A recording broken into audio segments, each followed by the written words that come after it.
तो बच्चों आज हम पढ़ेंगे कक्षा 7 का 16 जो अध्याय है उसमें पढ़ेंगे हम घनाभ। क्या पढ़ेंगे? घनाभ। तो घनाभ क्या होता है? तो सब लोग आयत के बारे में तो सब जानते हैं। ये जैसे इस ब्लैक बोर्ड का ही शेप कैसा है? ये क्या है? आयताकार। अब देखिए जो ये है ये शेप, इसका ये क्या है? घनाभ। कैसा है ये? घनाभ। ठीक है, ये घनाभ है। इसमें अब ये हो गया। अब ये माचिस का डब्बा कैसा है? ये क्या है? ये भी कैसा है इसका शेप? क्योंकि ये भी एक आयताकार है, ये और ये बराबर है, ये और ये वाली साइड इस साइड के बराबर है, यानी कि ये भी क्या है? घनाभ है। और इस चौक के डब्बे का आकार कैसा है? घनाभ ही है ना? ठीक है, ये क्या है? घनाभ। जिसमें देखो ये तो ऊंचाई हो गई, ठीक, ये लंबाई हो गई और ये हो गई इसकी चौड़ाई। इसमें क्या हो गया? लंबाई है, चौड़ाई है और ये ऊंचाई है। तो ये भी क्या है? घनाभ है। इसका आकृति कैसी है? घनाभ। अगर हम इसकी बात करें तो ये कैसी है इसकी आकृति? घनाभ। इसकी आकृति कैसी है? घनाभ। ये भी घनाभ है। इसमें क्या है?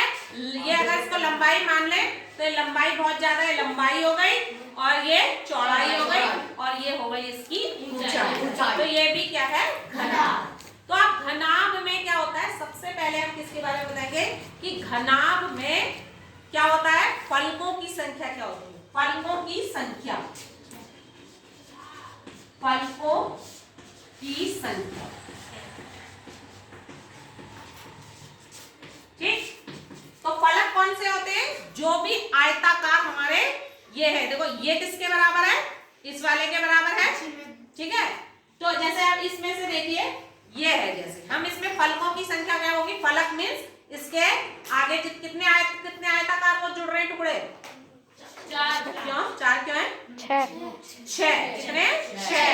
1 2 3 4 5 6। अगर हम इनको काट के अलग अलग कर दें तो हमें क्या मिलेंगे? 6 आयत मिलेंगे, 2 एक से, 2 एक से और 2 एक से। तो ये हमारे क्या हो गए? फलक। तो फलकों की संख्या क्या होती है घनाभ में? 6। अब आते हैं हमारे शीर्ष। शीर्ष क्या होते हैं?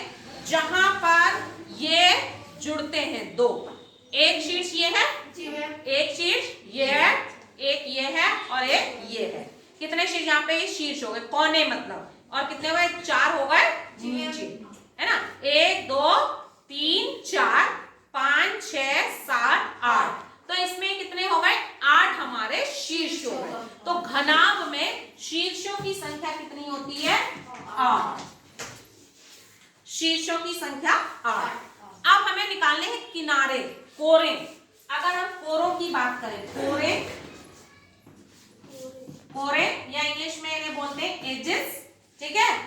तो ये कितने किनारे हैं? देखो ये किनारा हो गया 1, कितने किनारे हैं? 1 2 एक यहाँ से हो गया 3 4 5 6 7 8 हो गए। फिर 9 10 11 12। तो कितने किनारे हो गए? 12। यानी कि घनाभ में कोनों की संख्या कितनी होती है? कोरों की संख्या क्या होती है? 12। इस तरह से हम आसानी से याद कर सकते हैं कि घन सेम ऐसा ही क्या होगा? घन में होगा। घन में क्या होगा?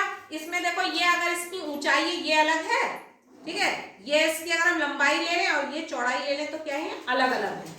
लेकिन अगर ये घनाभ होगा तो इसमें क्या होगा? लंबाई चौड़ाई ऊंचाई क्या होंगी? सब बराबर होंगी।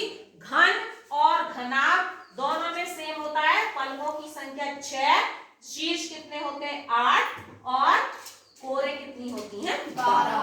तो इस तरह से हम अब हमें निकालना है इसका आयतन, ठीक।